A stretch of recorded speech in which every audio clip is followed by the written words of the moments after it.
esperar até umas 9h20. Pessoal, não. 9h15 a gente começa, tranquilo. Tá bom. Aos alunos, já fui aluno, manda um zap pro povo aí, fala, entra aí, pessoal, vamos lá. Começando. Vai começar aqui o negócio.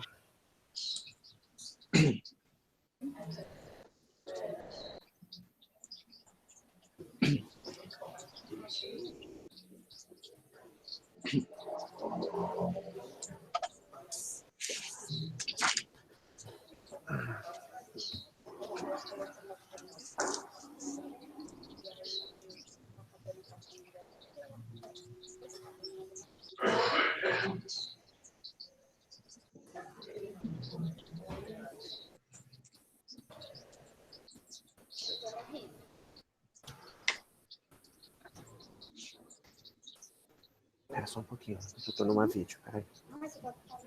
Eu tô...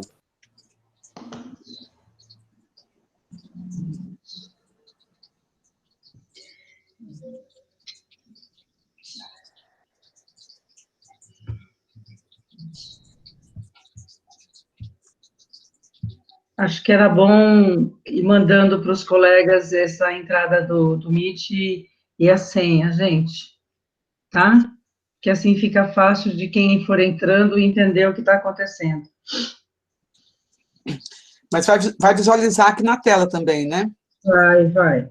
Mas é que vai ser interativo, ele vai poder fazer interação do Maurício pelo Meet. Pelo Meet.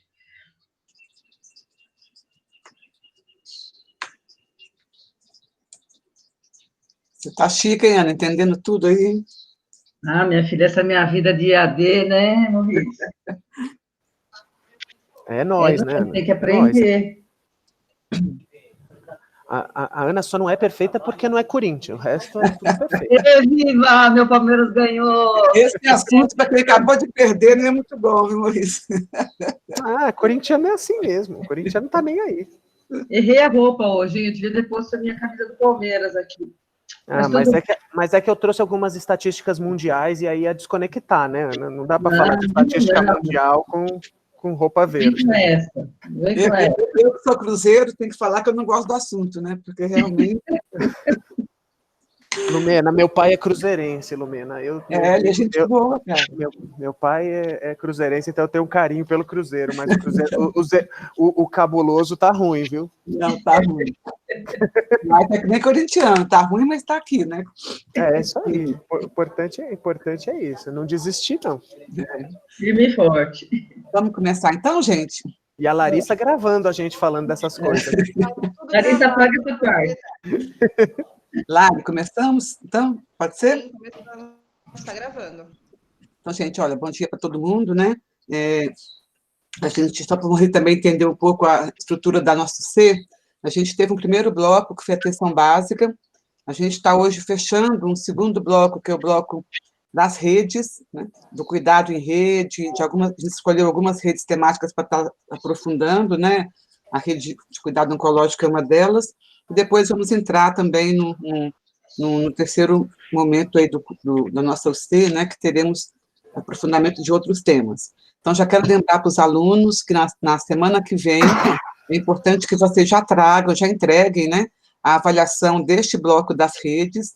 A avaliação ela tem 2 itens, que é um texto reflexivo sobre o cuidado em rede, a partir de tudo que vocês discutiram aqui, a aula geral sobre cuidado em rede, depois também as redes temáticas que a gente está discutindo. Então, é um texto reflexivo sobre o cuidado em rede, considerando tudo isso que a gente conversou, né, nesses dias, e depois, no mesmo texto, uma reflexão crítica sobre, vocês escolhem uma das redes, entrevistam alguém que vocês conheçam, que tem a ver com uma dessas redes, né, como são várias redes, não deve ser tão difícil de vocês localizarem, entrevistam alguém para conhecer a vivência daquela pessoa numa das redes, e aí faz, então, uma reflexão a partir dessa entrevista, essa conversa com alguém que já passou por uma das redes, conectando com as questões que a gente discutiu. Tá? Então, é um texto que vai ter esses dois pedaços, né, vamos dizer assim, esses 2 enfoques dentro do mesmo texto, tá? E aí vocês mandam para a gente até o dia 19, que é a quarta-feira que vem, tá certo? Bom, então, vamos lá, né? A gente hoje tem o prazer de estar aqui com o Morris. O Morris é pediatra, sanitarista, é gestor do SUS, é gestor hospitalar, né? Um grande companheiro, um grande amigo nosso aí, de muitas caminhadas dentro do SUS, né, Morris? Ele também veio dessa casa e agora está de novo nessa casa como pós-graduando, né? Aí na nossa área de pesquisa, planejamento, gestão. Então, é um prazer estar com você aqui, Morris. A gente gostaria muito de poder, né, fazer essa conversa com você. Enfim, essa rede é uma rede importante dentro da nossa proposta de discussão das redes, então está com você. Obrigada. Né? Obrigado, Lumena. Enfim, bom dia a todos aí. Para mim é um prazerzão estar aqui de novo, falando com os alunos. Fiz escola na turma 69, já faz um tempo. Então, é lógico que a gente sempre espera voltar para dar aula na escola no velho e bom edifício dos anfiteatros ou em alguma sala ao vivo ali, né? Falando cara a cara. Mas a Covid traz essas coisas também. Talvez não fosse possível fazer isso se não fosse assim, porque a loucura do dia a dia também é dura, né?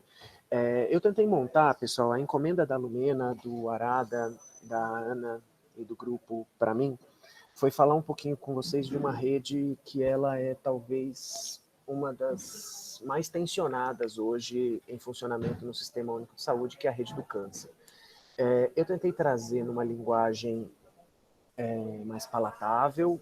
Alguns slides estão com alguns conceitos técnicos, porque não tem como não falar de constituição de rede sem trazer alguma coisa técnica um pouco mais densa, mas vou usar uma linguagem mais simples possível, tá bom? A apresentação ela é toda interativa, então vocês podem sinalizar se gostaram, se não gostaram de cada um dos slides, e vão ter alguns momentos onde eu vou chamar vocês para opinar, tá? Não tem certo e errado, é mais para saber a opinião de vocês, até para a gente dirigir um pouco os comentários, sentir um pouco a maturidade de vocês em relação ao tema. Caso vocês tenham dúvidas, utilizem o campo, como a gente está numa plateia muito grande, utilizem o campo do chat, ou esperem ao final, porque ao final eu vou abrir, né, que é o combinado com os docentes, de abrir a fala, né, tanto para comentário dos docentes, do grupo da saúde coletiva, quanto para vocês tirarem dúvidas, colocarem vivências de vocês, opiniões de vocês, visões de vocês, e a gente discutir um pouquinho. Estou longe de querer trazer para vocês verdade sobre o tema, tá bom? Quero trazer para vocês um pouco do que eu vivo, do que eu estudei, do que existe hoje de arcabouço organizativo de uma rede, talvez uma das mais necessárias, a gente vai ver isso, tá bom? Para vocês poderem acompanhar melhor, eu sei que quando eu falei isso, tinham só 69 pessoas conectadas, e agora a gente está com 90, eu vou compartilhar a tela com vocês, mas se vocês quiserem compartilhar a apresentação a partir da plataforma, entrem no site que eu coloquei aqui no chat, www.mente.com, e digitem o código 901-237, porque aí a apresentação fica na tela de vocês, com um pouquinho mais de definição, e vocês podem fazer já a interação diretamente na página do navegador, tá bom? Então eu vou começar aqui. Então, a gente está falando, né, de rede de atenção oncológica e o que isso significa. Para a gente começar essa conversa, eu trouxe aqui um caso. Esse caso ele é baseado em história real, mas é lógico que o nome mudou. Mas ele traz um pouco de como isso vai aparecer para vocês na... Deixa eu só compartilhar a tela aqui também no Google Meet, para quem não eventualmente está acompanhando junto comigo aqui, tá bom? Então agora está nos dois lugares. Então vamos lá. O caso do senhor Pereira, tá bom? O senhor Pereira é um homem, né? Ele tem 52 anos, negro, natural e procedente de São Paulo. Ele é um contador. É um homem de um sorriso largo, tom amistoso, que procurou a UBS porque estava sentindo mais cansado que o normal e estava sentindo que a barriga às vezes ficava um pouco estufada. negava a falta de ar, disse na conversa com você lá na unidade que estava um momento muito difícil na vida, com muitas cobranças no trabalho devido à queda do número de clientes, que estava dormindo mal por preocupação, que o estresse estava tanto que ele tinha deixado de lado o hábito de se exercitar, e o cenário estava tão difícil, mas tão difícil, que nem tempo de ir ao banheiro direito ele estava tendo, que teve que vender o carro, que ficava 1h30 no busão lá para ir e voltar do trabalho, 1h30 para ir, 1h30 para voltar, e por conta disso ele tinha ficado um pouco mais ressecado que o normal, e às vezes ele chegava a ficar com um pouco de sangue no vaso sanitário, quando ele evacuava. Ele é hipertenso, controlado com captopril, né, 25 miligramas de 12 dose, hidrocloro de azida, 25 miligramas uma vez por dia pela manhã, demonstrava fé em Deus, falava do pai com saudade, que tinha morrido de câncer de intestino. A mãe dele também era falecida há 2 anos por infarto. Ele achava que o problema dele era pedra na vesícula, porque ele tinha um amigo que tinha tido sintomas parecidos e, segundo ele, era igualzinho. Trazia um hemograma que ele fez no pronto atendimento quando ele teve um desarranjo intestinal, que tinha uma hemoglobina de 9, hematócrito de 28, um leucograma de 14 mil e plaqueta de 165 mil. No exame físico, ele estava em bom estado geral, descorado, uma cruz em 4, e o resto do exame normal, ele tinha um peso de 85 quilos, numa altura de 1,69 m, e o restante do exame físico não tinha alterações significativas. Aí, o que resume o caso do seu Pereira, né? Para a gente falar de rede, a gente nunca pode perder um pouco dessa dimensão. A gente pode olhar isso de 2 formas. Se eu olhar isso para o lado da doença, né, do olhar clínico, né, de saúde, ele pode ser resumido como um homem negro acima de 50 anos, obeso e sedentário, que eu interrogo um possível transtorno do sono, que eu interrogo talvez um transtorno de ansiedade ou não, eu não tenho elementos suficientes ainda para discutir isso. Ele tem uma anemia laboratorial, uma queixa de cansaço a esclarecer, uma distensão abdominal episódica que eu não sei exatamente o que causa, uma perda de peso, alterações do hábito intestinal e interrogo aí esse sangue nas fezes, que pode ser uma doença orificial por conta da constipação e eventualmente chama a atenção de outras doenças intestinais, inclusive o câncer coloretal. Eu podia resumir a história do seu Pereira sim, só que o seu Pereira, como diz a nossa querida Elis Regina, né, saudosa, ele é muito mais, né, do que a história clínica dele. Né? Ele tem uma história de vida, ele fala do pai, ele fala das paixões, ele interage. E para a gente poder encaixar o seu Pereira numa rede de cuidados em saúde, a gente não pode desvincular o seu Pereira da vida dele, enquanto tudo que ele faz, enquanto todas as motivações da vida dele, enquanto o que o conecta com a vida. Né? Por que eu estou falando isso? Porque o tratamento oncológico oportuno, ele passa por uma dimensão chamada vínculo. Se a gente não consegue construir vínculo com uma pessoa, se a pessoa não se sente acolhida neste processo saúde e doença, ela tende a ter um comportamento relacionado à doença, muitas vezes incompatível com a necessidade, o que vai nos levar a eventualmente tratamentos tardios, buscas inapropriadas pela rede, que vão levar a desfechos desfavoráveis na maior parte das vezes. Então, quando vocês tiverem, a primeira coisa que eu quero conversar com vocês é sobre isso. Não reduzam o seu Pereira à doença do seu Pereira. E aí eu venho com a primeira provocação que eu queria ouvir de vocês. Qual conjunto de condutas, estou falando com futuros médicos, né? Qual conjunto de condutas que você acha que mais se enquadram para o seu Pereira no âmbito do SUS? E aí eu quero que a gente vai falar um pouquinho, até para a gente poder encaixar, porque tem 3 grandes coisas que a gente vai conversar daqui na frente, e que é importante que vocês façam. Vocês estão lá para tomar... Vocês estão falando com o seu Pereira era aquele quadro que nós tínhamos conversado. Que conjunto de condutas? Pode ser todas, pode ser uma, pode ser duas, pode ser 5, pode ser as 12, tá?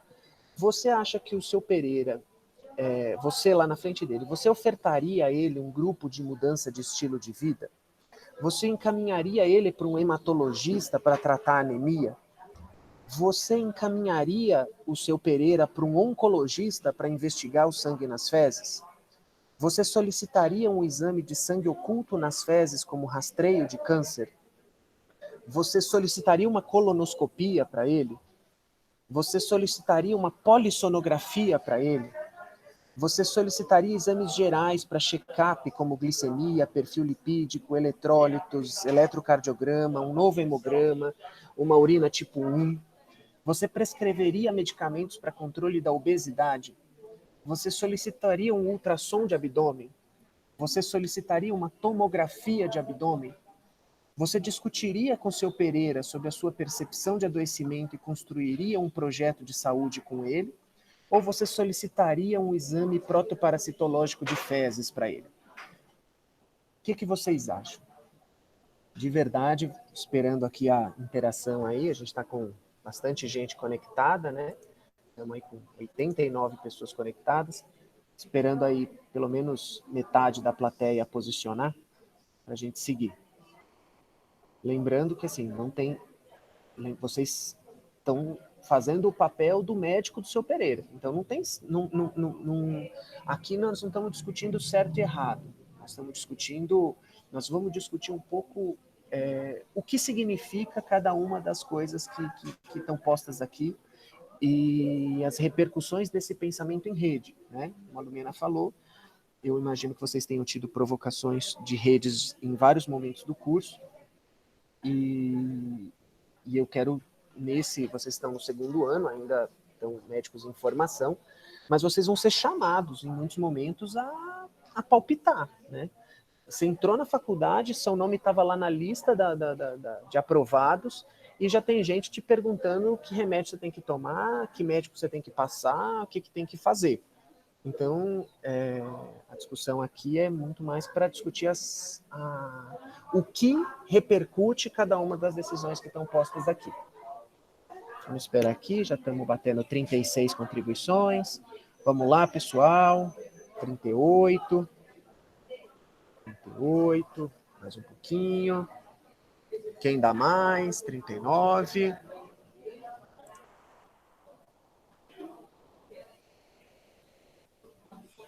42.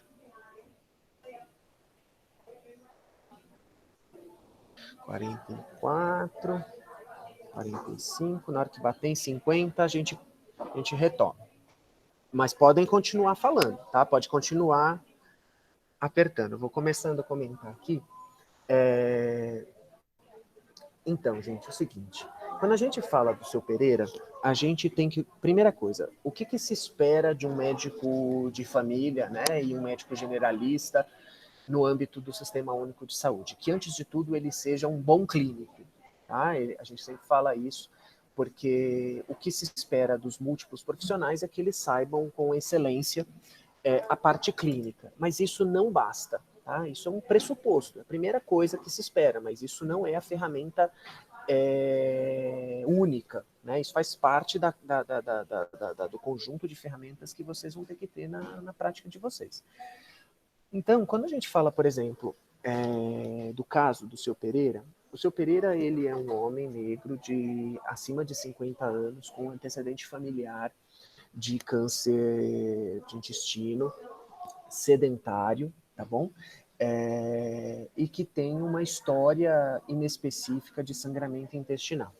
Só pela idade e os hábitos de vida, o seu Pereira já entra no grupo de rastreamento de câncer de colo, de cólon, tá? De câncer de intestino.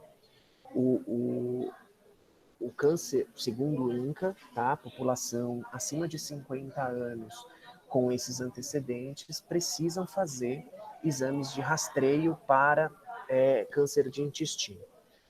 Há uma controvérsia entre o protocolo do INCA e os protocolos das sociedades de gastroenterologia e de oncologia clínica em relação à idade, tá? Tem gente que fala que a idade de rastreio começa aos 40 anos e às vezes até antes, a depender do antecedente familiar direto. Este rastreio também muda, porque o padrão ouro é a colonoscopia, mas o INCA defende que o rastreio preliminar seja feito com a pesquisa do sangue oculto nas fezes. Então, Morris, mas isso muda a conduta no SUS? Por que o SUS é diferente do consultório, né? Porque quando a gente fala do Sistema Único de Saúde, a gente vai falar um pouquinho disso, a gente fala de uma preocupação de incorporação de tecnologia baseada em custo-efetividade e factibilidade pelo sistema desta tecnologia. Então, qual é o problema de você colocar a colonoscopia como rastreio para todo mundo? Primeiro que a colonoscopia é um exame muito caro. O número de pacientes que você faz a colonoscopia e ela vem branca, né, ela vem sem alterações, ela coloca para nós uma pergunta, né, se de fato vale o investimento por conta das positividades. A segunda questão que tem é que a realidade social do SUS, né, da maior parte dos pacientes do SUS, ela impõe que a gente olhe para as ofertas com um olhar bastante pragmático, né? No caso do seu Pereira, ele é um paciente que não tem carro, ele vendeu o carro dele, ele usa ônibus. Os senhores, imagino que tenham vivido isso, se não viveram, eu convido que vivam a experiência de acompanhar um paciente em preparo de colonoscopia. Meus amigos, a situação é crítica, né? É muito difícil, é explosivo, você não controla a evacuação, e para você chegar de ônibus ao lugar onde você vai fazer o exame é muito difícil, né? Então existe um estigma grande com isso, de medo de não fazer, então os preparos costumam ser inadequados e a perda dessa oferta não é tão pequena, tá? E além disso, é um exame muito estigmatizado, né? E sendo muito estigmatizado, também a gente tem o que a gente chama de perda secundária da oferta, né? Eu marco e o paciente não vai. E isso é muito complicado, né? Do ponto de vista de uma ação de rastreio. Então, se faz uma sensibilização de rastreio a partir dos grupos de risco e a partir de algum exame que seja muito sensível e que possa nos levar a esse diagnóstico. Então, encaminhar o paciente diretamente para a colonoscopia não é totalmente errado. Se você estiver num ambiente de consultório, numa família que tem uma estruturação logística capaz de levá-lo, num consultório particular, enfim, isso pode acontecer. Mas no âmbito do SUS, isso não é custo efetivo, os protocolos não preconizam isso, por estes riscos. Então, não se faz como ação de rastreio. Mas no caso do seu Pereira, ele tem uma coisa que precisa ser um pouquinho melhor investigada, que é essa história de perda de sangue nas fezes. Então ele teve a perda de sangue nas fezes e às vezes só por este sangramento com uma queixa abdominal, você já poderia justificar a solicitação da colonoscopia pelo antecedente intestinal de câncer de intestino que ele tinha na família, tá bom? Então não está errado. Encaminhar para um hematologista para tratar anemia. A anemia, ela é uma das condições clínicas mais prevalentes que a gente tem, tá?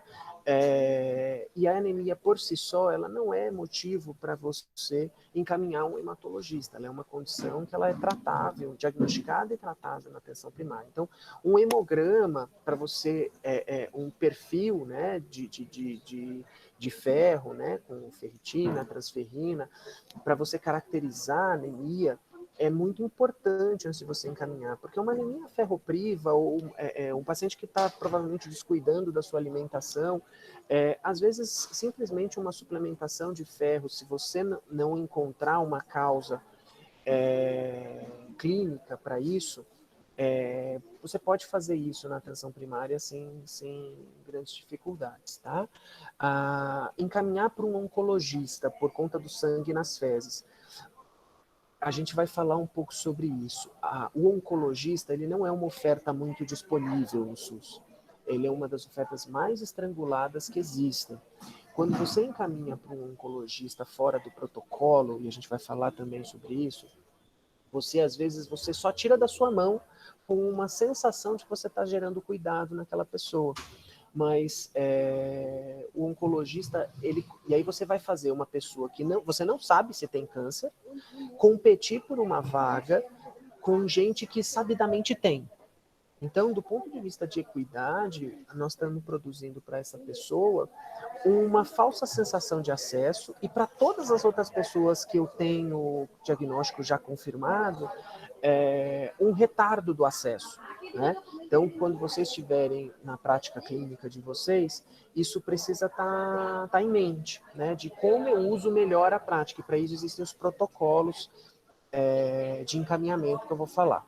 A solicitação do exame de sangue oculto nas fezes é a opção de rastreio, tá bom? A colonoscopia, como eu falei, ela não está completamente errada, mas na lógica do SUS, para rastreio, ela não é tão usada, mas ele tem a queixa do sangue, então justificaria. A polissono é um exame que vocês provavelmente não teriam esse acesso, porque ele é um exame muito de solicitação do especialista, tá bom? E considerando todos os problemas que o seu Pereira contou para você, ele precisa muito mais fazer uma discussão um pouquinho mais ampliada do estilo de vida dele, das válvulas de escape, de como ele está lidando com o estresse, do que adensar tecnologia para identificar qual a causa do sono. Com tudo isso de problema que ele contou, é natural que ele tenha um sono não tranquilo, é natural que essas coisas aconteçam. E não tendo um sono tranquilo, tudo isso se retroalimenta. Então, ou ele quebra o ciclo do estilo de vida inadequado, ou você vai cansar de pedir exames para ele, tá bom? Os exames gerais são importantes, lembrando, ele é um paciente hipertenso, eu preciso fazer a estratificação de risco cardiovascular dele, eu preciso acompanhar as outras coisas, eu preciso de um novo hemograma dele para verificar essa anemia, né, para poder investigar isso melhor. A prescrição de medicamentos para controle de obesidade, existe uma indicação relativa para isso, tá? Porque ele está realmente obeso, mas sem uma discussão de mudança de estilo de vida, uma discussão com ele, né, sobre a sua percepção do adoecimento e tudo mais, medicalizar talvez desnecessariamente o processo. A queixa abdominal dele, ela é uma queixa que ela precisa ser um pouquinho melhor esclarecida, né? Então a tomografia é demais, tá? Se você quiser investigar a distensão abdominal, considerando um exame físico normal que ele tem, você palpou o abdômen, não tem visceranomegalia, não tem nada, o ultrassom de abdômen já é um excesso de zelo, tá? Mas não estaria completamente errado, porque ele tem essa questão da distensão abdominal episódica. Mas a tomografia é um excesso, é adensar a tecnologia de forma desnecessária.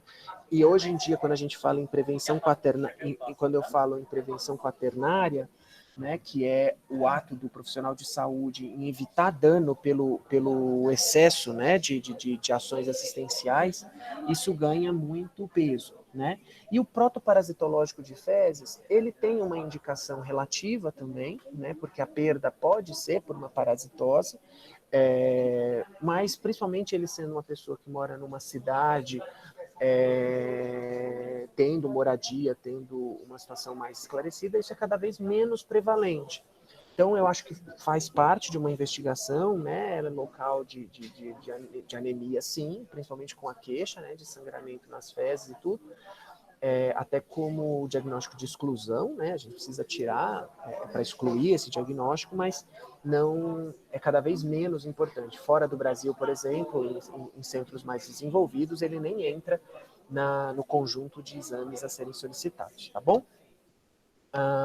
Vamos falar então um pouquinho de câncer, e aí eu vou fazendo alguns contrapontos com a história do seu Pereira no meio do caminho, tá bom? O câncer, gente, ele é uma doença, hoje, ele é considerado talvez a doença mais importante das condições clínicas que envolvem adoecimento físico, né, da pessoa, né? A gente tem aí o crescimento muito grande das condições de saúde mental, que se colocam talvez como a doença do século XXI, mas do ponto de vista clínico, as condições crônicas e aí o câncer e as condições cardiovasculares são muito, muito importantes, tá bom? E o câncer é o Globochem, que é o Observatório do Câncer Mundial, coloca o câncer como a doença clínica do século XXI, que pelo envelhecimento das pessoas, pelos hábitos de vida das pessoas, ela deve ocupar um espaço cada vez maior. E quando você olha aqui para o globo terrestre, né, você olha claramente uma maior, né, incidência de câncer nos países que têm maior capacidade de diagnóstico de câncer, tá? E uma maior tanto para homens quanto para mulheres. Essa incidência maior tem a ver com duas coisas principais e coisas derivadas dessas coisas. A primeira coisa tem a ver com o fato das maiores expectativas de vida estarem nestes países. Em países da África, em países daquela região da Ásia ali, né, Bangladesh, Índia, o que a gente tem é uma expectativa de vida baixa. E aí não dá tempo da pessoa ter câncer, né? A pessoa morre de outras coisas no meio do caminho. Além disso, existe uma questão aqui da maturidade dos sistemas de saúde em fazer diagnóstico, tá? Então, incidência de câncer está relacionada também a diagnóstico de câncer. Então, você vai encontrar claramente essas duas situações e os derivados disso influenciando nessas incidências. Mas para vocês terem uma ideia do que nós estamos falando, de como essa questão do câncer ela é importante, no Globochem, né, existe uma estimativa mundial que fala que de 2018 a 2040 nós vamos ter uma evolução de 18 milhões de casos de câncer no mundo, para um crescimento de 29 milhões e meio de casos de câncer no mundo. Assim, se você fizer uma estimativa do crescimento, é muito maior do que a taxa de crescimento, fazendo com que os sistemas de saúde precisem colocar uma preocupação de como faz diagnóstico precoce. E por isso que hoje é pauta dos sistemas nacionais de saúde a universalização do acesso à saúde. E por isso que a defesa do nosso Sistema Único de Saúde mais uma vez, né, a gente fala sobre isso, é uma defesa da vida. Por quê? Porque sem acesso universal à saúde, uma parcela considerável de pessoas fica alijada da possibilidade de fazer diagnóstico precoce. E ele é fundamental para este processo. Quando eu olho para o Brasil, tá, ainda falando um pouco sobre a importância dessa discussão do câncer, eu trago aqui para vocês dado fresquinho do INCA 2020, da publicação da estimativa 2020 de incidência de câncer no Brasil. O câncer de próstata, né, é o câncer para homens com maior incidência ajustada, tá? Tanto incidência bruta quanto incidência ajustada para a população mundial, disparado em relação aos demais cânceres, tá bom? E no câncer da mulher, o câncer de mama. A gente ainda tem uma vergonha nacional, que é a alta taxa de câncer de colo uterino, tá? O câncer de colo uterino hoje, ele é considerado um câncer prevenível, tá bom? E a gente ainda tem uma taxa de incidência de câncer de colo muito alta. Isso tem a ver com múltiplas coisas, tá, gente? Tem a ver com cobertura de Papa Nicolau, tem a ver com diagnóstico precoce, tem a ver com o uso apropriado das ofertas de diagnóstico, acesso ao componente de imunização, né? A cobertura de vacina para HPV 16 e 18, ela ainda está aquém, né, do que a gente poderia. Então tem muita coisa ajustada com isso, para a gente poder discutir. Então, olhar para as incidências também nos alimenta uma outra verdade sobre o câncer. Tá? O câncer ele não é uma doença só. O câncer são múltiplas doenças dentro de um grupo de doenças. A linha de cuidado do câncer de próstata, ela tem elementos comuns com o da câncer de mama, mas ele tem uma divergência brutal. O profissional que faz o diagnóstico, os exames que fazem o diagnóstico, as internações, as necessidades de tecnologia são outras. Então, quando a gente fala de câncer, a gente precisa considerar que nós estamos falando de múltiplas doenças, tá bom? E que cada uma delas vai nos chamar para uma outra necessidade de redes, tá bom? Este quadro aqui, ele fala da distribuição proporcional, ele complementa o anterior, e ele mostra, né, por exemplo, o câncer de próstata ocupa 29,2% dos casos de câncer nos homens do Brasil. Já o câncer de cólon, 9%, como é a possibilidade de caso de câncer do senhor Pereira. Ele é o segundo câncer em termos de distribuição proporcional, seguido do câncer de pulmão, 7,9%, estômago, 5,9%, câncer de boca, 5%, esôfago, 3,9%. Na mulher, a mama ocupa o lugar da próstata, o cólon e reto em segundo lugar, o colo do útero em terceiro lugar, e depois a gente vem com traqueia, bronquio e a tireoide aparece ali também. Então você vê que a distribuição ela é um pouquinho diferente, mas também com bastante importância para o câncer de pulmão, para o câncer de cólon, mas com pequenas inversões aí. Morris. Oi, Arthur. Excluindo pele, né? Importante lembrar, né? Aqui exclui pele não melanoma.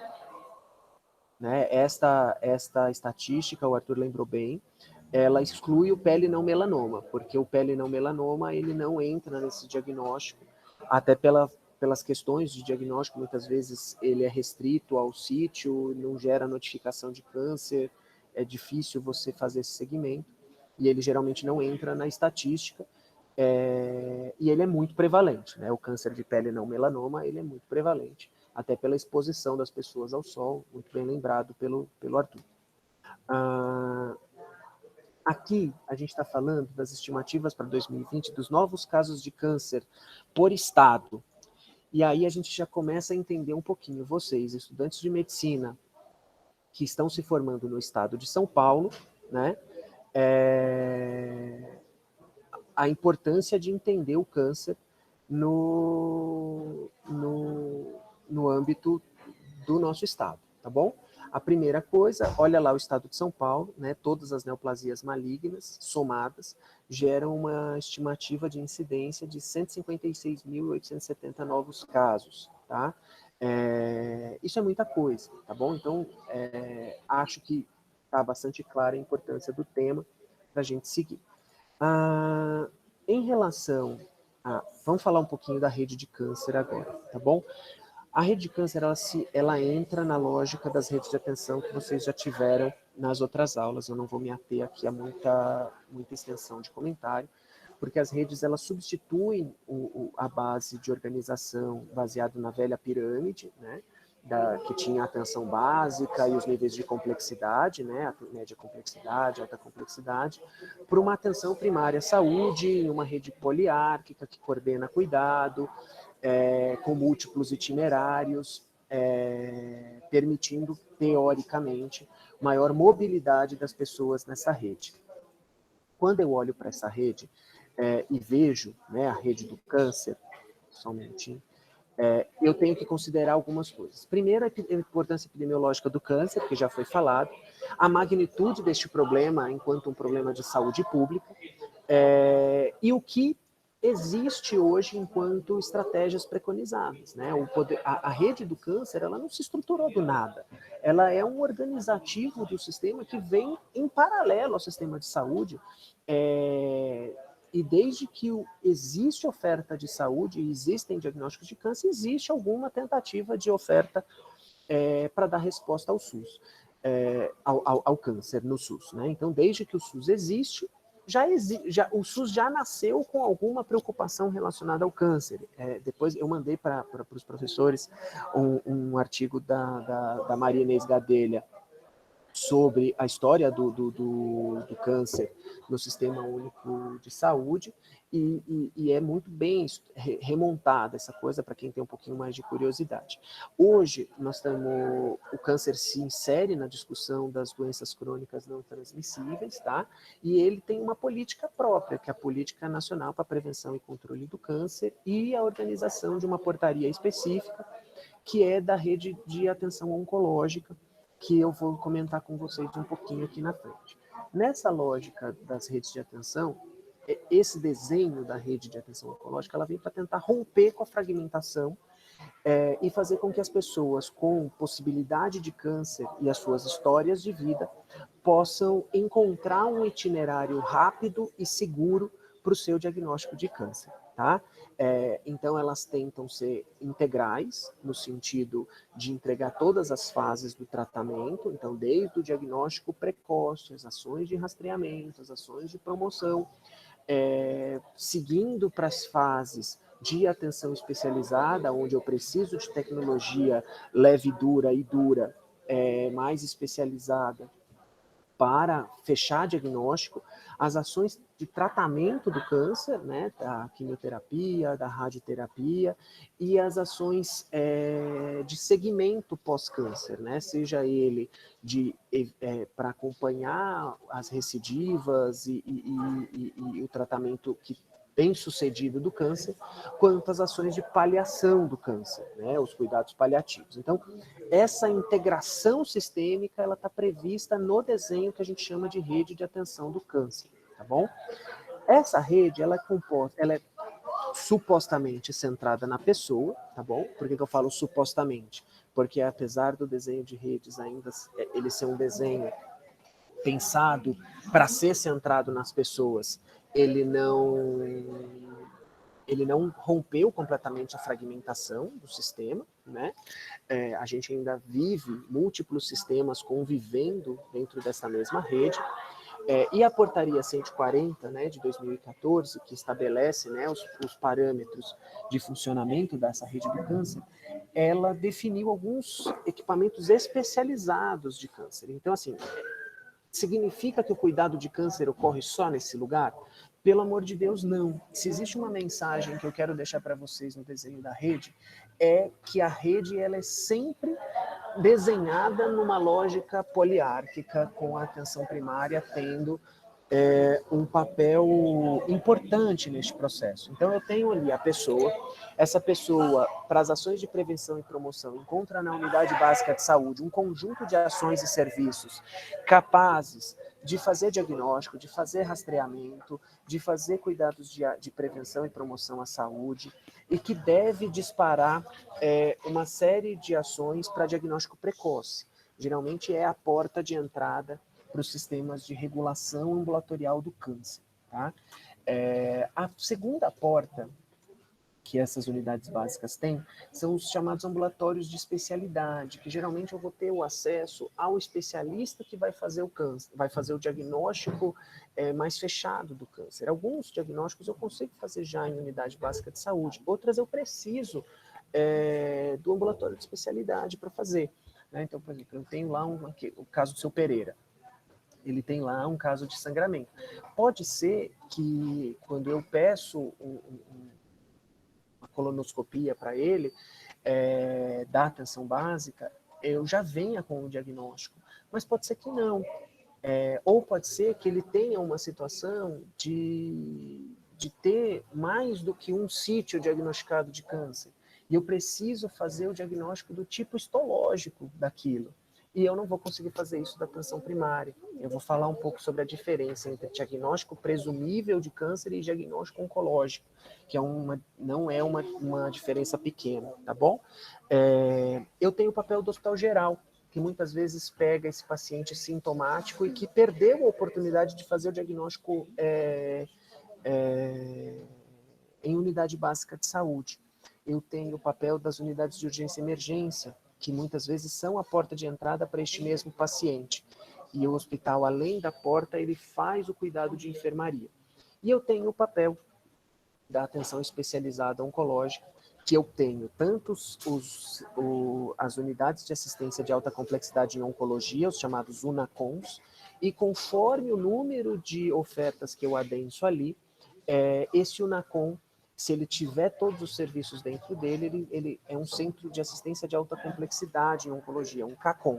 Então, o CACOM tem mais recursos que o UNACOM, mas os dois são centros especializados de tratamento de oncologia nas diferentes linhas. Geralmente, o que diferencia um UNACOM do CACOM é o número de linhas oncológicas que ele tem ali dentro e o número de serviços que ele tem para executar. Geralmente, o UNACOM precisa de alguns serviços de referência complementares, e o CACOM, geralmente, ele acaba sendo mais autossuficiente nisso.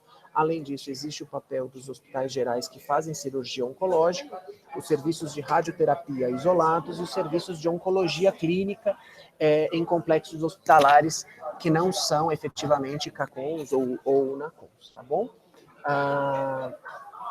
Então, para falar um pouquinho do problema em síntese, né, em breve síntese, a gente tem aqui o seguinte cenário, tá? Para a gente andar. Primeiro que a gente está na fase das doenças infecciosas. A gente encontra a carga tríplice de doenças, que eu acho que vocês viram nas aulas anteriores, onde a gente tem tanto as condições agudas ainda muito prevalentes, né?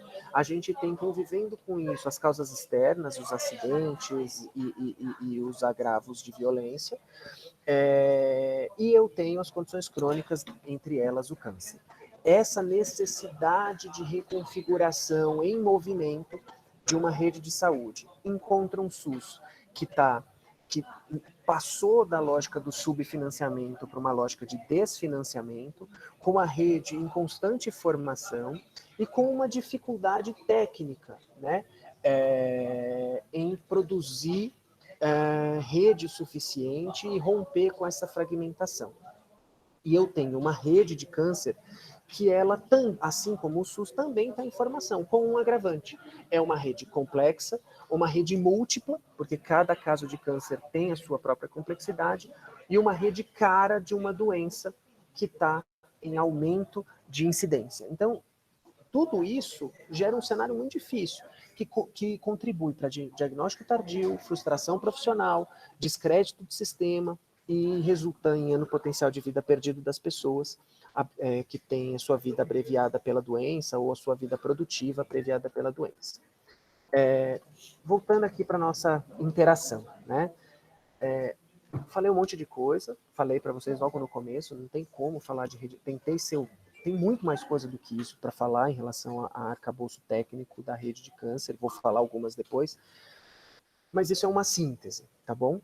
E como toda síntese vai faltar alguma coisa. Mas pensando no que vocês viram, né, desses múltiplos serviços que estão relacionados ao câncer, dessa rede, né, toda configurada, com legislação, com tudo que está configurado, considerando a necessidade do atendimento ao câncer, a quem você, estudante, vendo o caso do seu Pereira lá atrás, as vivências que vocês tiveram, tudo que vocês viram no curso até agora e na vida de vocês, a quem você atribui o maior peso no acesso do paciente à oferta do câncer? Ao médico da UBS, aos políticos, ao próprio paciente, ao regulador, à rede de contatos desse paciente, à iniciativa privada, ao poder judiciário, às entidades filantrópicas, à imprensa ou outros?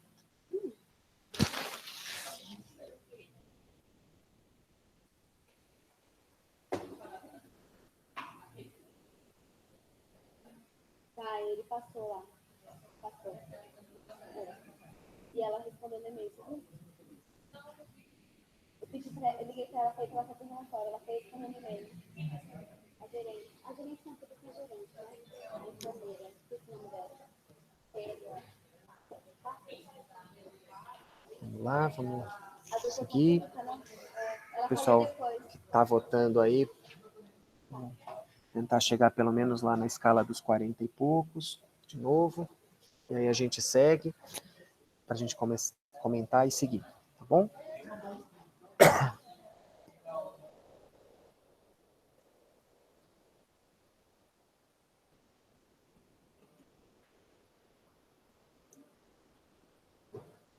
Só mais um pouquinho. Paciente, aos políticos, ao médico da UBS, equipe de saúde ali primeiro.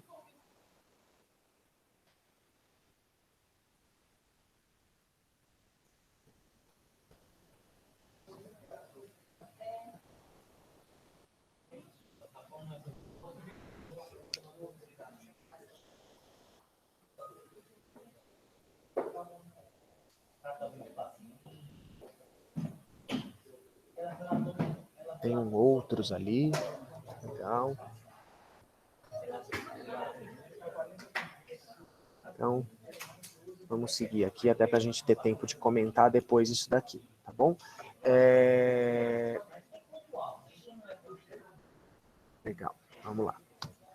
Então, para a gente discutir a responsabilidade e o peso, né, de a quem a gente atribui maior peso, né, nesse fluxo do paciente, eu queria fazer uma provocação rápida para vocês sobre dimensão de regulação e a lógica de regulação da assistência. A regulação, ela é uma coisa que ela está muito mais relacionada, ela não é um ato simples, né? O ato de regular qualquer coisa, ela atribui a existência de regras, tá? E quando a gente fala de regulação na saúde, a gente tem 3 grandes níveis de regulação.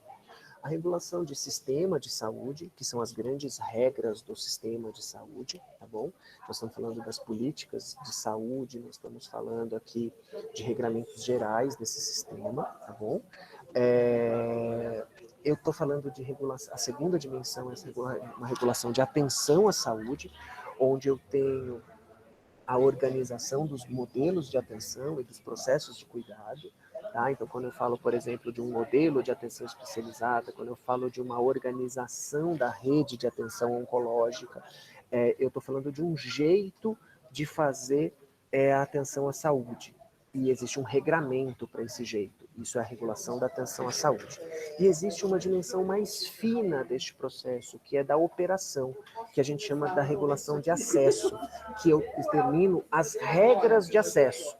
Né? Essas regras de acesso, elas precisam estar muito claras para eu definir quais, para eu proteger. Eu falo em regulação numa lógica de, ela é um termo trazido do mercado, no sentido de um mercado, entre aspas, imperfeito, que gera inconsistências para ele próprio, que pode predar a sua existência a tal ponto que ela se inviabiliza. Tá bom? Então, eu crio essas regras para que eu tenha uma lógica de funcionamento desses setores de uma forma um pouco mais ordeira, de uma forma um pouco mais previsível, e com isso a gente consiga garantir mais acesso a quem precisa, né? E nessa lógica da regulação do acesso à assistência, a quem cabe a autoridade sanitária? As centrais de regulação, no caso das centrais, das ofertas de urgência e emergência, a central de regulação de urgência e emergência, e das ofertas ambulatoriais, a central de regulação ambulatorial do SUS. Essas pessoas têm autoridade sanitária para fazer isso. Só que apenas quem tem autoridade sanitária regula? Não. E isso é importante também vocês já perceberem também agora, logo de cara. Quando você está lá na UBS, ou quando você está lá no pronto-socorro, quando você, estudante de medicina, escuta a sua família falando, porque a vizinha, a dona Matilde, ela está com câncer, para onde eu levo ela?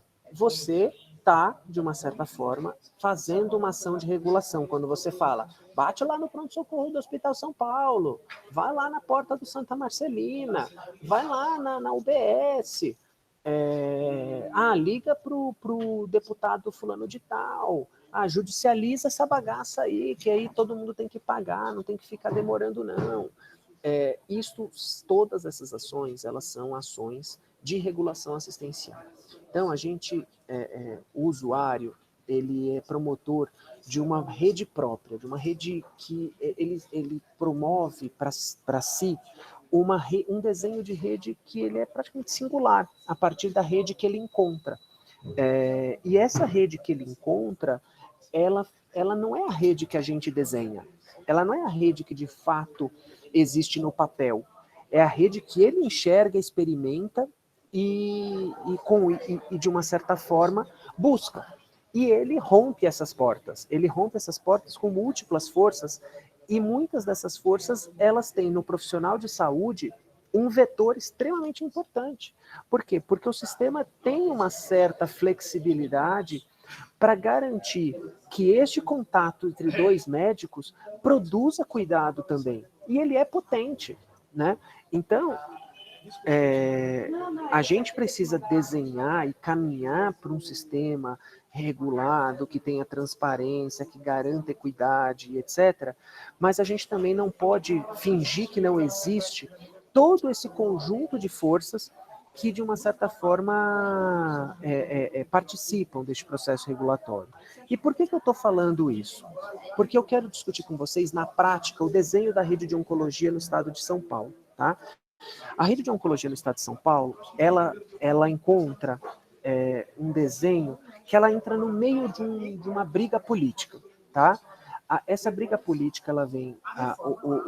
já havia um desenho preliminar de uma rede, de um protótipo de rede de câncer a partir dos serviços do estado de São Paulo, que tinham um pouco disso. A Fundação Oncocentro de São Paulo tem uma história relacionada ao câncer, mas não tinha uma organização de rede. Os serviços, eles atuavam de forma muito apartada, de forma muito autônoma. Não havia uma organização de rede.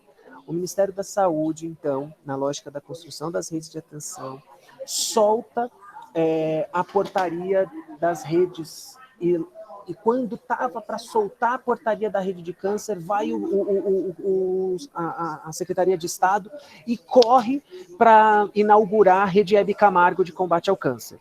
Uma rede que não estava totalmente estruturada, uma rede que não tinha plano de ação, uma rede que não tinha ainda as condições básicas de garantir a sua sustentação. Ela não conseguia entregar o que é necessário para uma rede, que é a autossuficiência dentro daquele conjunto de coisas, as pactuações necessárias, a adesão dos municípios, né, ela foi de uma forma muito heterogênea, e ela atendeu a uma necessidade política à época de fazer um enfrentamento, né, de fazer uma contraposição à rede que estava sendo discutida a nível do Ministério. O desenho dessa rede Hebe Camargo de câncer, ela também partiu de premissas um pouco audaciosas, né, demais. Ela trazia a seguinte configuração, que as redes, para elas existirem, elas tinham que ser redes autônomas entre si, mas que as redes eram complementares em oferta. O que é isso? Se a rede A não dá conta, eu posso beber da oferta da rede B em complementação, mesmo que ela seja mais longe para o paciente. O que importa é eu entregar o cuidado de câncer para aquela pessoa. Isso, assim, como premissa, né, é um negócio que você, a primeiro olhar, você olha isso como uma coisa legal, né? Vou garantir o cuidado do câncer para aquela pessoa, não importa onde, mas de uma maneira rápida. Mas isso traz alguns problemas que eu vou falar para vocês na sequência. E mais do que isso, a premissa de capacidade instalada, a doutora Marisa, que é atual diretora executiva do Instituto de Radiologia do HC, e na época ela era diretora executiva do ICESP, fez a tese de doutoramento dela, que partia de uma premissa que a capacidade instalada de câncer à época da conformação da rede Hebe, ela era suficiente se a rede conseguisse atingir os padrões do ICESP. Acho que a maioria dos senhores conhece o Instituto do Câncer do Estado de São Paulo, né, ali na doutora Arnaldo. É um centro de... Eles iam visitar, Maurício, mas a gente, por causa da pandemia, acabou não tendo visitas, então pode ser que vários não conheçam, assim como o GRAAC, o Hospital São Paulo na área oncológica. Entendi. O ICESP, ele é um centro de excelência em oncologia, né? Ele é um hospital com processos muito bem estabelecidos. Quem montou o ICESP foi o grupo do PROASA, que é onde eu, enfim... também a minha casa lá, porque eu fiz minha residência de administração em saúde lá, que tem uma expertise de gestão hospitalar muito grande, e desde a sua concepção, os processos estão pensados desde a abertura do hospital. Ele foi baseado no processos do Anderson Center, nos Estados Unidos, que é um dos centros oncológicos mais reconhecidos no mundo, e é um baita de um serviço, né? Traz a expertise do grupo do HC, que a gente brinca, né, aí na escola, que é a porcada, não sei o quê, bababá, que escola de curandeirismo da USP, todas aquelas bobajadas que a gente faz e a gente fala na brincadeira, né, na rivalidade da Intermed, mas é inegavelmente um centro de alta capacidade técnica e que tem os seus processos assistenciais alinhados, né, às melhores práticas no mundo. Então, quando você traz uma realidade de comparar um centro que foi conformado disso, com densidade tecnológica, acreditado em Joint Commission, com a rede oncológica geral, que ela é basicamente constituída de um conjunto de serviços, muitos deles filantrópicos, que não têm o mesmo nível de organização, você fecha os olhos para os déficits de oferta que você vai ter nessa rede. Né? Maurício, não sei quanto tempo você ainda tem pensado, mas, enfim... Já estou fechando. Tá bom, beleza. Tá bom? Vai dar mais 5, 10 minutinhos no máximo, tá bom? Então, isso é muito relevante, tá bom? Para vocês olharem um pouquinho do estado desse desenho de rede do estado de São Paulo, nós temos hoje 76 serviços especializados, divididos em 54 UNACONs, 15 CACONs, 6 hospitais gerais com cirurgia oncológica, 1 serviço de radioterapia. Essa distribuição ela é toda heterogênea. 17 serviços estão na cidade de São Paulo, dos 76, e mais 9 na região metropolitana. Então, quando você olha, de 76, 26 estão na região metropolitana de São Paulo. Isso leva, por si só, uma insuficiência de rede para as regiões mais distantes e uma hipersuficiência de rede para a cidade de São Paulo. Esperaria-se que o desenho regional da cidade de São Paulo pudesse dar conta de ser, né, pelo adensamento e tudo, que as coisas pudessem, na cidade de São Paulo está muito bem organizada, e esse excedente ser distribuído. E vocês vão verificar que isso não é bem assim. Isso aqui é um slide da professora, da doutora Sônia Alves, que ela foi durante muito tempo a responsável pela regulação do Estado, né, e que foi responsável pelo grupo da Rede EB, e ela mostrou, né, nessa apresentação que ela fez, a taxa de agendamentos regulados pelo Portal Cross, tá bom?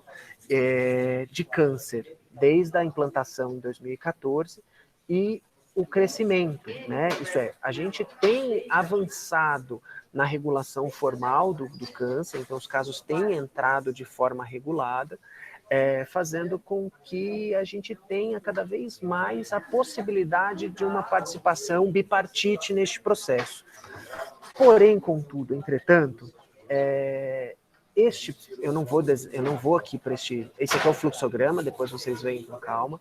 Ele está baseado numa ferramenta, que é o Portal Cross, tá bom? Então, quando você tem um caso de câncer, você olha para dentro do protocolo e coloca esse caso no Portal Cross, e o Portal Cross regula as ofertas da rede de câncer do Estado.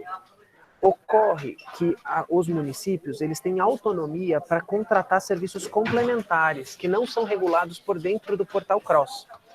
E a Prefeitura de São Paulo ela é por si só uma rede que é a RA6. E ela tem uma série de ofertas que não estão no Portal Cross. Porque no Portal Cross a gente tem essas daqui. Tem oncologia clínica, oncologia pediátrica, oncohemato, cirurgia oncológica e dermatológica plástica, oftalmo, gineco. As principais estão aqui. Mas eu não tenho tudo aqui. E muito do que eu tenho aqui não é suficiente para o estado inteiro. E aí, cada rede tem autonomia de assinar ou não, aderir ou não à rede AB Camargo. E ela precisa manifestar o seu interesse, o gestor municipal vai lá, indica o interesse, assina o termo de compromisso de participação disso e disponibiliza a vaga de primeira consulta para o câncer, tá bom? Qual é o problema?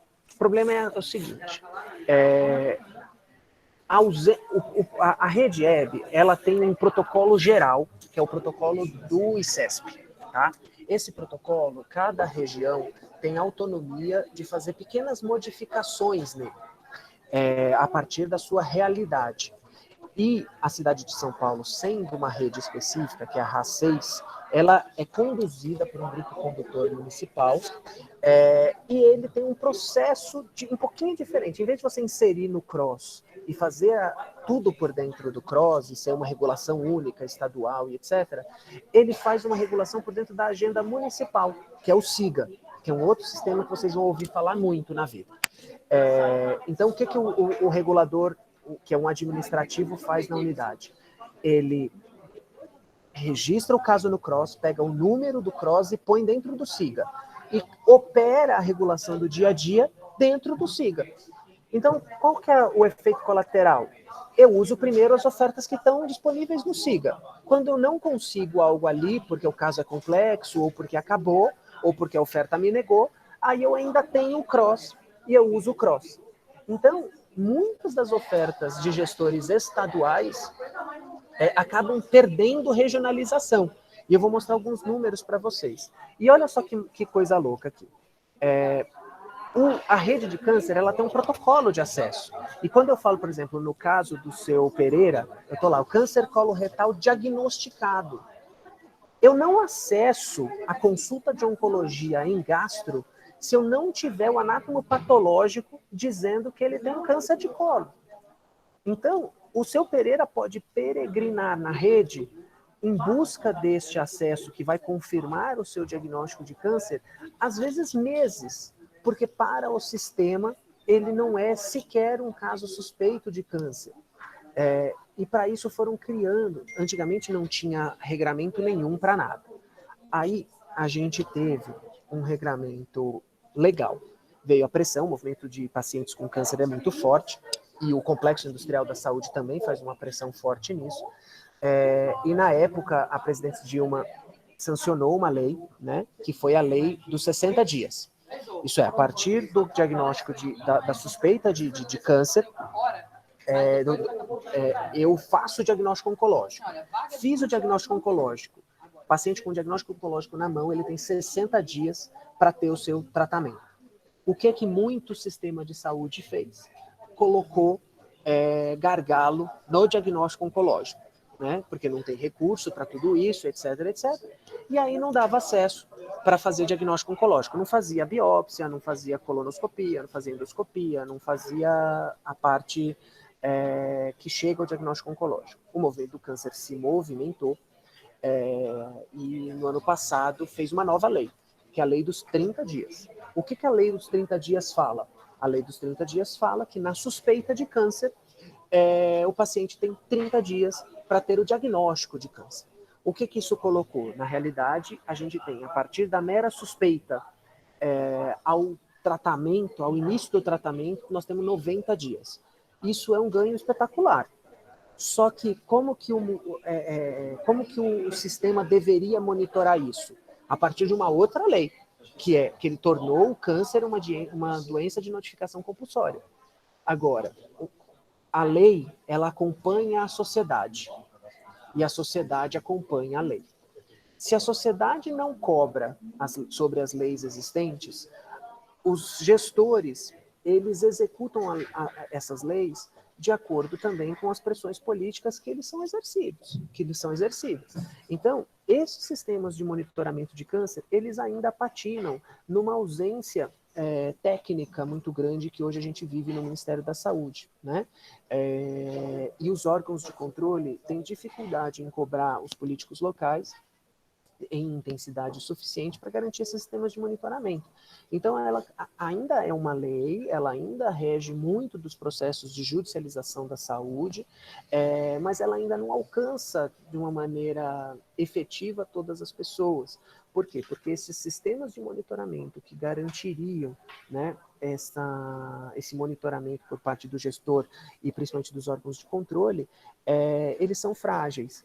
E com isso a gente perde um pouquinho da possibilidade de efetivar isso como direito universal.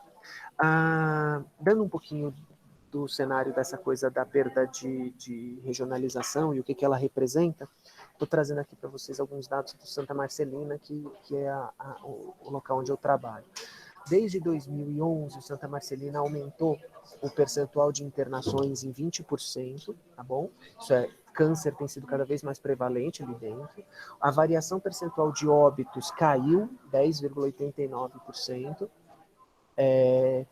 Por conta da implantação da rede EB, há um aumento do número de casos de pacientes de fora da cidade de São Paulo, no que a gente chama de invasão, né, da cidade, da oferta da cidade, e uma perda da regionalização. As RASTs 10 e 11 são onde o Santa Marcelina tem contrato de gestão do território. Então, as unidades básicas, as UPAs, os ambulatórios de especialidade são a maioria desses serviços contratualizados com o Santa.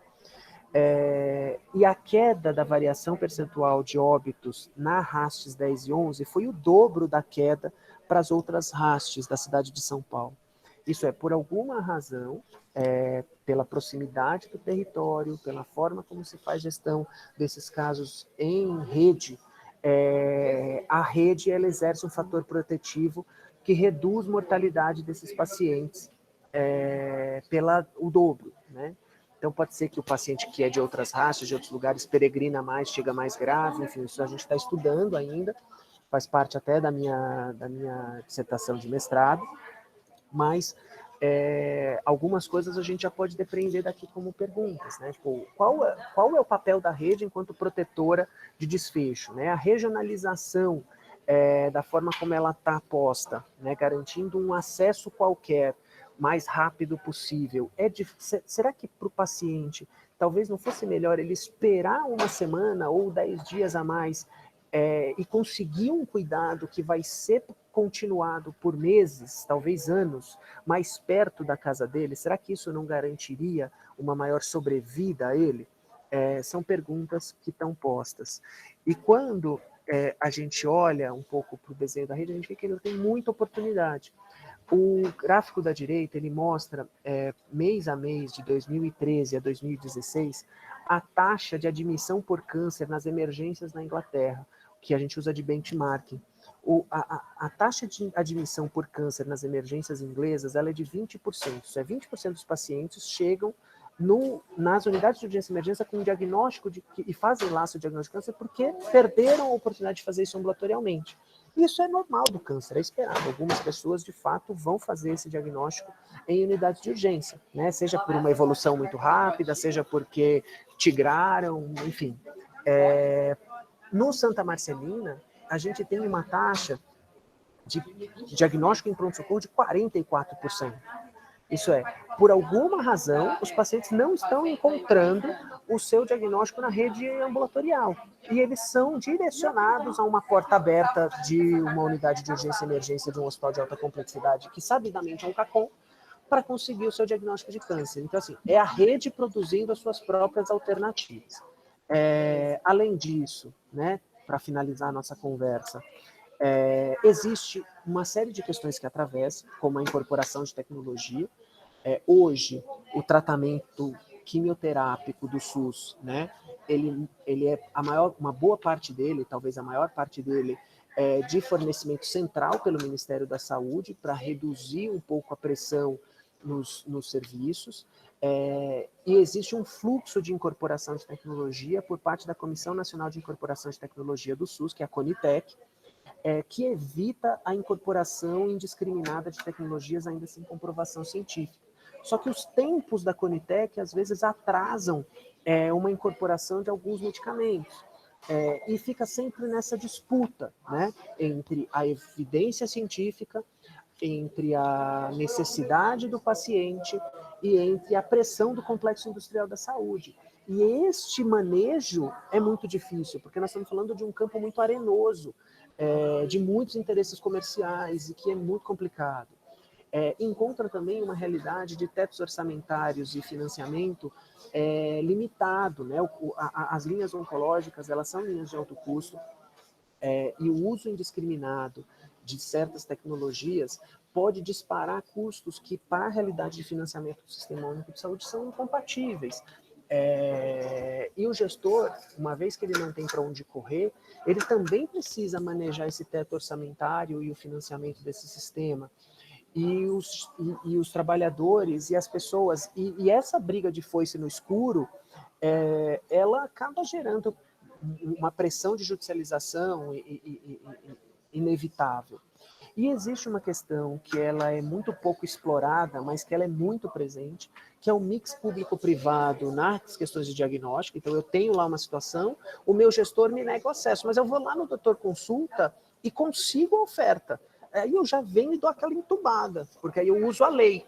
Quando eu faço isso, de uma certa forma, eu causo um efeito colateral. Por quê? Porque como é que eu garanto a qualidade desse exame que foi feito lá? Como é que eu garanto que este diagnóstico, de fato, trouxe certas coisas e traz um fluxo, né, de velocidade de coisas que talvez o sistema não esteja preparado e vai precisar estar, porque isso vai ser cada vez mais presente.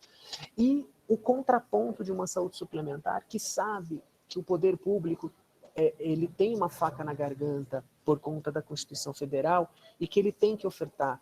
E apesar dele também ter que ofertar pelo rol de procedimentos da ANS, ele sabe que se ele colocar dificuldade, muitas vezes é mais fácil judicializar contra o SUS, é mais fácil encontrar a porta sempre aberta do SUS, fazendo com que ele se desresponsabilize da alta complexidade e, com isso, gere menos pressão de custeio para dentro da sua carteira e menos sinistralidade. Então, assim, é uma passada geral sobre a rede do câncer, gente.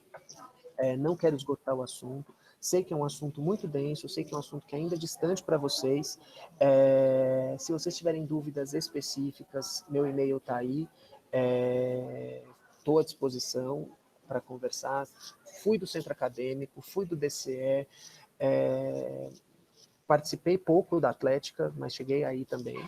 Eu era mais do pessoal do centro acadêmico, mas adoro a vida da faculdade. Tomando uns negativos ali, mas não tem problema. E é isso, se vocês quiserem conversar sobre a vida, sobre a escola, sobre o câncer, sobre experiência profissional, para mim é sempre aberto conversar com todos vocês aí. É minha casa, tá bom? Então agora eu queria abrir para tirar algumas dúvidas, conversar com vocês sobre o que eu apresentei, se fez sentido, se não fez sentido, se é tudo muito distante ainda, o que eu posso ajudar. Super obrigada, Morris. Acho que você conseguiu falar de um jeito muito interessante, trazendo uma visão geral da rede, mas também começou com um caso, uma coisa que fala do cotidiano das pessoas, né? Trouxe essa riqueza aí do cuidado à pessoa dentro da rede. Muito legal, do jeito como você trouxe, né? Muito rico, muito interessante, né? A nossa ideia agora, a nossa programação é a gente ir para os grupos, né? Para poder, enfim, a gente conversar mais com os alunos e poder, né, conversar, aprofundar, tirar algumas dúvidas que possam estar existindo. Não sei se alguém fez alguma pergunta no chat. Você consegue ver, Lari, se tem alguma questão já colocada? Não? No chat não tem nada. Se alguém quiser perguntar alguma coisa, estou à disposição, senão... Então, ficaram com o meu e-mail, depois, se alguém quiser também não sentir coragem, pode me mandar e-mail. Agradecer o convite de todos. Você vai disponibilizar, né, para a gente, né, essa apresentação, né? Uhum. Claro, vou sim. Vou sim. Inclusive, vou gerar o PDF aqui da nossa conversa, com todas as interações e tudo. Fica tranquilo, eu já mando agora, já para vocês. O João Vitor colocou aqui no chat que ele tem uma dúvida. João, você quer falar, quer perguntar, aproveitar? Eu vou falar no microfone, pode ser? Pode. Bom dia, para a gente poder te ver, vai. Tá bom. E aí depois te para os grupos, então. Vocês estão me ouvindo? Estão me vendo? Estamos te ouvindo, estamos sim, estamos te vendo também. Beleza. Eu queria perguntar para o professor, ele comentou sobre essa questão de perda da regionalização, né, do paciente procurar já diretamente a entrada na rede, né, e no complexo assistencial já na alta complexidade, né, nesses centros, e queria saber se existe formalmente alguma influência, assim, do desejo do paciente de ser atendido em algum centro, se isso é levado em conta em algum momento. Além dessa questão da regionalização que já existe, né, no sistema. Então, João, na verdade, o que acontece é o seguinte, existe sim o desejo do paciente no processo, né? Ele faz, como eu falei na minha fala, ele faz os seus fluxos. Então, principalmente os serviços que são porta aberta, como o caso do Hospital São Paulo, o Hospital Santa Marcelina, muitas vezes o paciente meio que arromba o acesso. Porque se ele chega com uma situação porque assim, se ele chega com uma situação ambulatorial, muitas vezes o serviço consegue falar, olha, o seu caso é de câncer, mas você não tem necessidade de internação, não há interesse acadêmico para você da universidade em relação ao seu caso, e faz um papelzinho de referência e contra-referência, que por mais cruel que seja, coloca o paciente de volta numa perspectiva de trilho de rede pactuado. Só que muitas vezes o que acaba acontecendo é que este paciente, como o Arthur colocou ali, ele mente, ele coloca o endereço do tio, ele coloca um endereço falso, ele conhece alguém ali no hospital que inventa uma história de que é um caso de interesse acadêmico, e com isso ele entra no serviço. Ou ele já entra grave o suficiente para ele entrar via internação, porque se ele abre o cartão, no caso do Hospital São Paulo, no cartão azul, né, porque ele internou, ele fica com o número do Hospital São Paulo para sempre. Então, ele consegue acessar a carteira de serviço do Hospital São Paulo, mesmo morando em outro lugar. Então, essa regionalização, ela é cada vez mais cobrada, o Ministério Público olha para isso de uma forma muito crítica, mas ela ainda tem algumas falhas, e o usuário sabe exatamente explorar, porque ele faz o seu fluxo. Ele não aceita estar num município que fala não para ele. É câncer, é a vida dele, a vida da mãe dele, do pai dele, do filho dele, do tio dele. Então, ele bota para quebrar, ele faz o que ele tiver que fazer. Tem uma colega nossa na pós-graduação, que é outra Mariana, né? Que ela fala que o paciente se vira, que é uma coisa que é da lógica do se vira. Você lembra, Arthur, qual que era o nome certinho? Me fugiu. Era seviralogia, isso. O que é isso? É a capacidade dessa pessoa fazer o que ela tiver que fazer para acessar uma coisa que ela acha que ela precisa. Então, se ela tem que mentir, ela mente. Se ela tem que falar com o Papa, ela fala. Se ela tem que judicializar, ela judicializa. Por quê? Porque ela tem uma necessidade que ela considera como básica e ela vai fazer o que ela tiver que fazer. Então, assim, quando você pergunta para mim, dá para desvirtuar? É briga de gato e rato. O gestor fica cada vez mais tentando cercear. E as pessoas usam da sua inteligência e da sua rede de contato para se virar e fugir dessa briga. É igual o povo que faz declaração de imposto de renda, é igual todas as lógicas que a gente tem do poder público travando e as pessoas fugindo. É a mesma coisa. Por quê? Porque a gente não tem uma discussão de sociedade onde o acesso está em primeiro lugar. Eu brinco, todas as vezes que eu falo disso aqui no Santa Marcelina, já falei isso para o Arthur, etc., os nossos protocolos, eles não são de acesso, eles são protocolos de restrição de acesso. E quando você coloca protocolo de restrição nas pessoas, elas fogem, porque elas vão tentar pular, porque elas não querem ser restritas. Nenhuma pessoa gosta de restringir sua liberdade. Ninguém gosta de restrição de liberdade. Então, ou a gente bota inteligência e bota de fato o usuário no centro do processo, ou a gente vai ficar sempre brigando de gato e rato com a pessoa que deveria ter um direito, né? Então, acho que não sei se eu respondi a sua pergunta. Obrigada, Maurice. Então, gente, é isso, né? Muito obrigada mesmo. Foi um prazer. Acho que o João ia complementar, Lumena, mas tudo bem, eu acho que o tempo está... Que aí ou a gente resolve, então, ficar direto aqui, ou a gente vai para o grupo. Não, é que ele ia falar, mas... Tá, não. Se a gente coletivamente achar, então, que é melhor ficar aqui, a gente fica, né? Só acho que, enfim, ficamos, então, aqui, é isso? Tem mais gente querendo falar? Eu acho que sim, eu acho que está havendo essa demanda e é uma oportunidade importante na presença dele. Bom, quem é que estava falando, então, Nana? Eu proponho que a gente siga o que está planejado. Vamos para o grupo. Não, gente. eu não estou propondo isso, não, gente. Eu só estou. Tinha o João, eu fiquei com a sensação de que ele queria complementar a fala do Morre, só isso. O João fala bastante no grupo com a gente, pode deixar que ele é ótimo. Sim, Várias pronto. contribuições, né, Larissa? Ele já agradeceu ali a resposta do filho. Tinha mais alguém inscrito, Nana? Eu não vi. Morri. Obrigado pela participação. Calouro, querido. Pediatra também. Obrigado, meu amigo. Obrigado, Bom gente. dia. Obrigado, né, Jorge? Oi? Tem que ter um defeito, ser pediatra, né? É muito mais qualidade. Vamos pro grupo, gente. Obrigado por isso. Foi Tchau, ótimo. gente. Obrigado. Beijo para todos aí. Até mais. Obrigado, gente. Beijo, Maurício. Não, velho. Então vamos, né, gente? Já que fechamos aqui, então vamos para os grupos.